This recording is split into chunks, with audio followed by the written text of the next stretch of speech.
ya no estamos hablando de una cosa chiquitita, de una innovación. No, estamos hablando literalmente de una de las mayores creaciones de la historia. Porque hemos creado un activo real digital. Es decir, un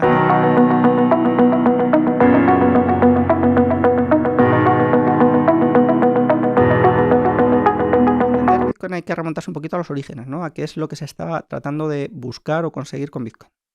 Entonces, los orígenes están en los cypherpunks. Los cypherpunks son un grupo de matemáticos, tecnólogos, criptógrafos y demás brillantes. O sea, de verdad que cuando lees los textos te das cuenta de que son pensadores, yo que estudio filosofía, de la talla de pensadores del Renacimiento, ¿no? Que realmente están pensando en una nueva era, en un cambio de era muy significativo y que ellos están liderando de alguna manera todo ese proceso y todo ese cambio, ¿no? Y te das cuenta que son pensadores inmensos, ¿no? Entonces, ¿de qué se dan cuenta lo primero? Pues lo primero que se dan cuenta es, en el ámbito digital carecemos de privacidad por defecto. Y es muy importante porque ellos definen la privacidad como la posibilidad de revelarse selectivamente, ¿no?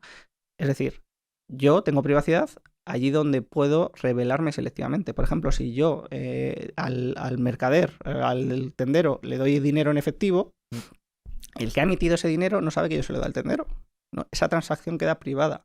Sin embargo, en el momento en el que yo paso por un ámbito digital, como es el pago con tarjeta, el que provee el servicio del pago con tarjeta sabe que yo he comprado a ese tendero, que es, ¿cómo se llama ese tendero? ¿Cómo me llamo yo? Que he comprado, sabe todo.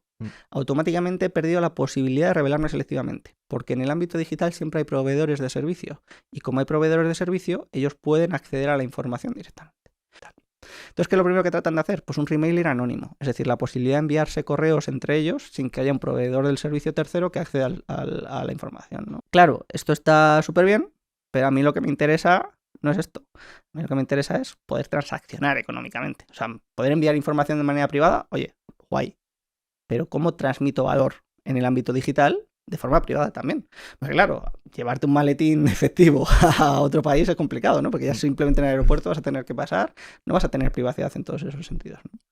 Entonces, claro, de repente empiezan a tratar de diseñar sistemas que permitan transmitir valor en el tiempo sin un proveedor del servicio central, ¿no? Pero ninguno de ellos, los que se implementan son centralizados, entonces son censurables, porque Bitcoin, que se publica el white paper de Bitcoin el 31 de octubre de 2008, el 3 de enero de 2009 empieza a funcionar, ¿no? Empiezan a hacerse transacciones, empieza a crearse la red, que hoy ha alcanzado una escala gigantesca, ¿no?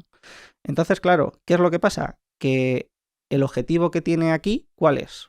Pues en el ámbito digital tenemos un problemón, que es, todos son conjuntos de datos, ¿no? ¿Por qué hemos metido un tercero de confianza siempre en el ámbito digital? Porque un conjunto de datos se puede replicar todas las veces que yo quiera. Yo tengo una imagen de WhatsApp, os la puedo mandar a los tres. Claro, imaginaos que yo tuviese 100 unidades monetarias y os las pudiese mandar a los tres. Pues sería como si todos tuviésemos impresoras infinitas. Entonces eso hace que no podamos economizar los conjuntos de datos en el ámbito digital, salvo que metamos a un tercero que restringe el acceso a esos datos y ya lo podemos economizar. Por ejemplo, Spotify. ¿Qué hace Spotify?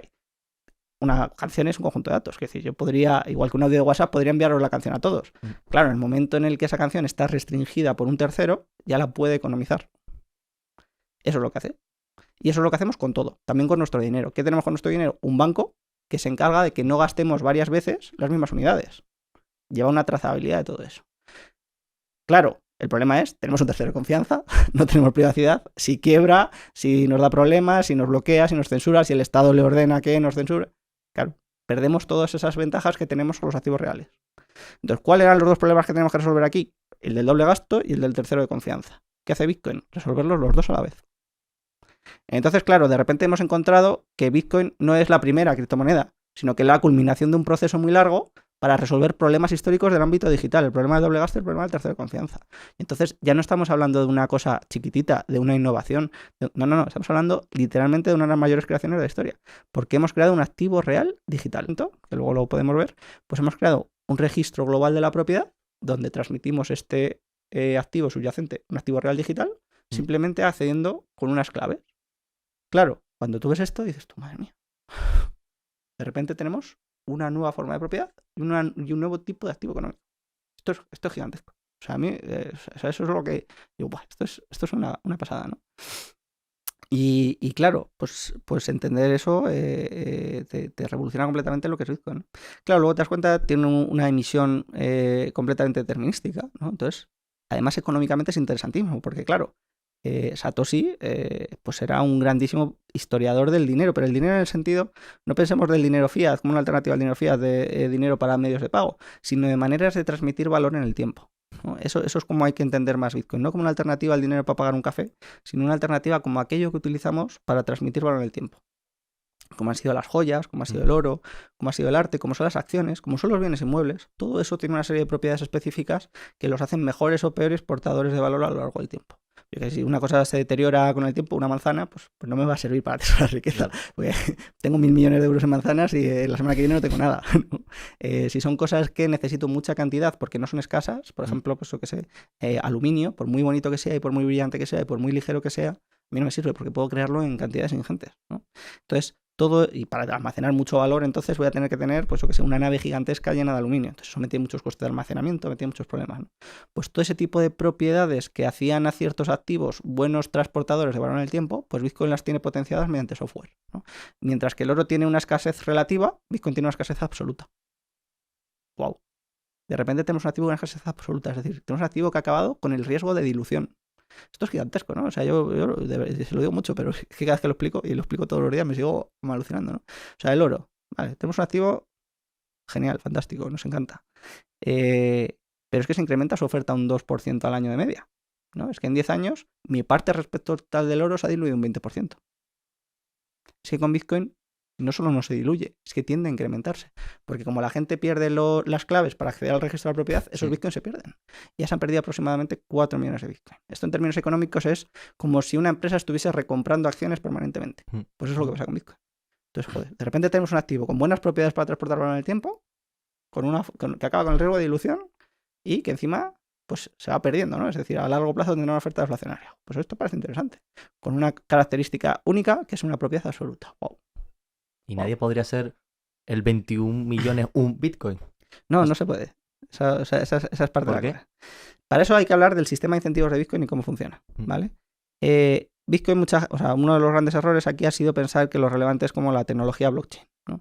Blockchain no pinta nada, quiero decir, de hecho Satoshi, por ejemplo, ni siquiera hablaba de blockchain, hablaba de time chain, ¿no? Porque lo único que necesitamos es sellar temporalmente las transacciones para que no se produzca el doble gasto que mencionábamos antes, ¿no? Pues si tú has gastado esta moneda que ya está aquí marcado que está gastada, pues que no la puedas gastar otra vez, ¿no? Y para eso se puede utilizar, pues ya digo, otro tipo de cosas, ¿no? Aquí la clave no está tanto en blockchain, sino en 3 patas. Bitcoin depende de 3 patas esencialmente. Depende de los mineros, el código y los nodos. Claro, uno podría decir, bueno, pero es que Bitcoin es código, además es código abierto. Es decir, ¿qué impide a alguien hacer Bitcoin 2.0? ¿No? Que es un poco lo que tú me estás diciendo, sí, ¿no? Un Bitcoin de 21 millones, una unidad, ¿no? Bueno, es que el código de Bitcoin lo podríamos copiar y pegar nosotros ahora mismo. Sin embargo, ese Bitcoin no tendría las propiedades que tiene este registro de la propiedad global y absoluto. Y voy a tratar de poner un ejemplo, ¿no? Imaginemos que nosotros ahora nos ponemos las camisetas de los jugadores del Real Madrid, ¿vale? Y a esta sala la llamamos la sala Estadio Santiago Bernabéu. Y ponemos una pelota aquí y empezamos a jugar al fútbol con las normas del fútbol, ¿vale? Tendríamos el mismo código del Real Madrid. Somos el Real Madrid. No. ¿Por qué? Porque no tenemos ni esa escala, ni esa reputación, ni ese sistema de incentivos, ni toda la gente que está trabajando en asegurar todo eso, ¿no? Pues con Bitcoin pasa una cosa muy similar, ¿no? Entonces, el código no es lo esencial. Las propiedades de Bitcoin no son propiedades del código, son propiedades emergentes del sistema de incentivos cuando alcanza una escala determinada. Entonces, ¿cuál es este sistema de incentivos? Pues por un lado están estas normas elementales del código, ¿vale? Que son normas muy sencillas, son como las normas del fútbol, pues las mismas, ¿no? Muy básicas, de verdad. Ahora, luego pongo algún ejemplo para que se entienda, pero no son extremadamente complejas. Por otro lado están los nodos, que es la parte esencial, ¿no? En Bitcoin lo esencial son los nodos. ¿Qué es un nodo? Una persona con un ordenador, que puede tener de hecho varios nodos, ¿no? Que se descarga el código de Bitcoin y se convierte en un punto más de la red porque tiene una copia del registro de la propiedad y recibe y emite las transacciones directamente en la red. ¿Vale? Imaginaos un registro de la propiedad donde yo recibiese todas las nuevas inscripciones del registro de la propiedad y yo pudiese enviar mis nuevas inscripciones a la red directamente. Pues eso es. Llevo un control entero del registro. Y yo soy el que superviso que el registro se cumple. ¿Quién tiene nodos? Pues normalmente la gente que tiene interés económico en Bitcoin. Es decir, la gente que tiene Bitcoin. ¿Por qué? Porque como con un nodo yo puedo verificar toda la red entera, yo tengo interés en que si yo tengo dinero, en que alguien no haga lo que tú querías hacer. Que es diluirme. Claro. ¿Cómo me podrías diluir? Si todos decidiesen, vale, vamos a hacer una red de 42 millones de Bitcoin. ¿Qué van a probar los registradores de la propiedad? Los nodos. No. ¿Por qué voy a aceptar yo que me diluyas en mi propiedad? Exactamente. Entonces, esos son los que van a decidirlo. Y si hubiese un grupito que dijese, vamos a hacer un Bitcoin 42 millones de unidades, que esto es algo que ya ha pasado, pues se crearía otro registro de la propiedad. Y el token de ese registro de la propiedad sería más demandado o menos demandado que el que no ha sido alterado.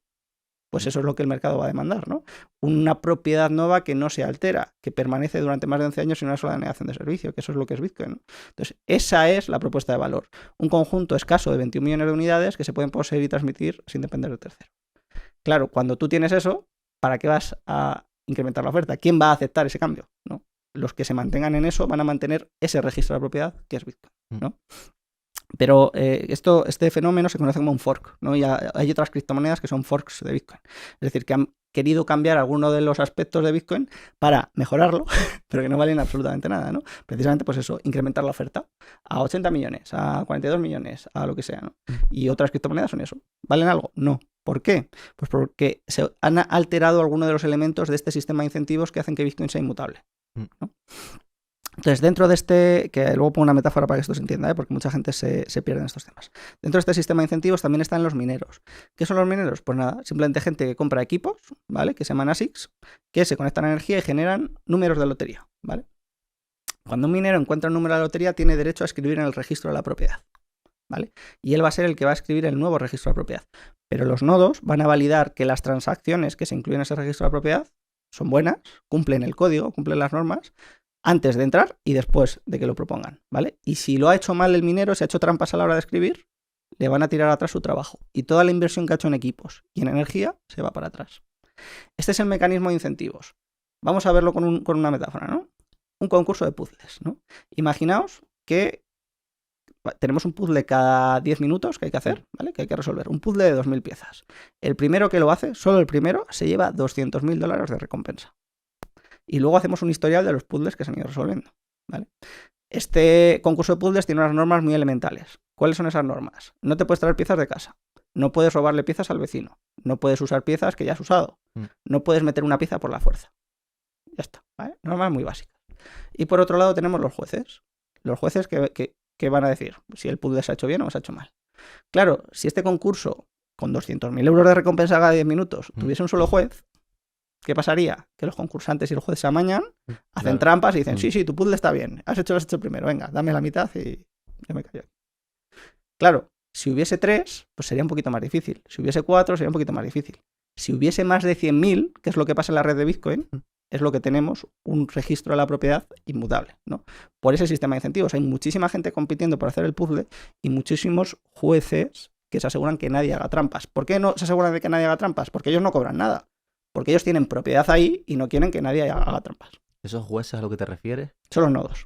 Y los nodos tienen que aprobar las cosas por unanimidad, ¿no? No puede haber ninguno... Bueno, en realidad es un proceso automático. Sí, automático, pero ¿vale? Imagino que tiene que ser todos, que todos a la vez digan, sí, esto está bien. Prácticamente, sí. Vale. Como es un proceso automático, si alguno quisiese hacer otra cosa, se haría otro registro de propiedad. ¿Vale? Si unos cuantos se pusiesen de acuerdo, pues podrían crear otro registro de propiedad que no reconociesen el anterior. La cosa es el mercado...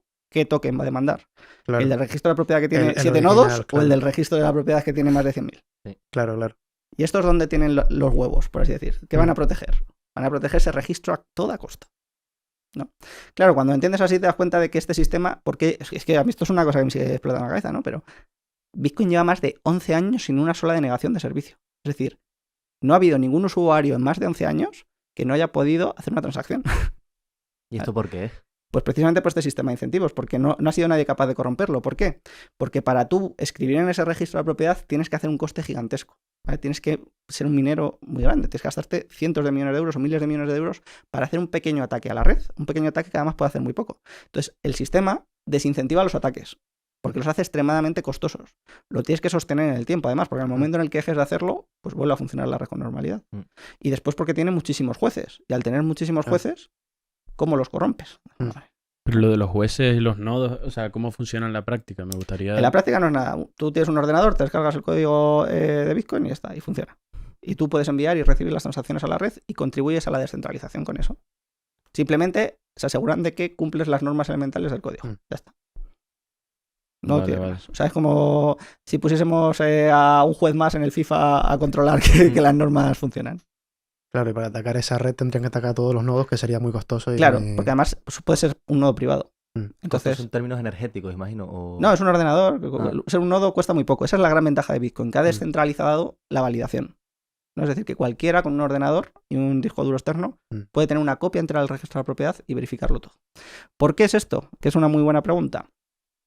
Porque Bitcoin procesa muy pocas transacciones por segundo. ¿Os acordáis cuando os decía en 2016 estudié esto y dije, Bitcoin no vale para nada? Claro, ¿por qué no vale para nada? Porque procesa 2000 transacciones cada 10 minutos.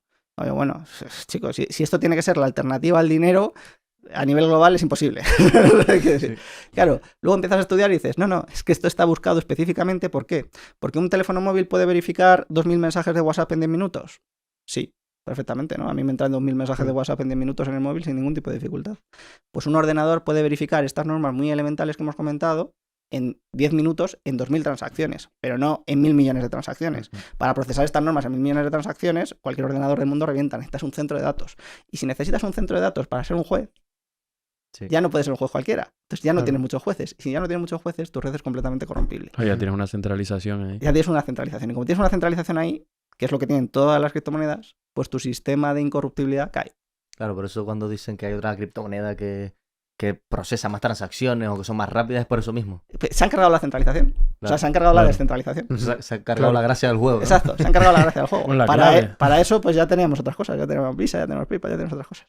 Entonces, claro, no entender eso. Claro, aquí, si os fijáis, blockchain no pinta nada.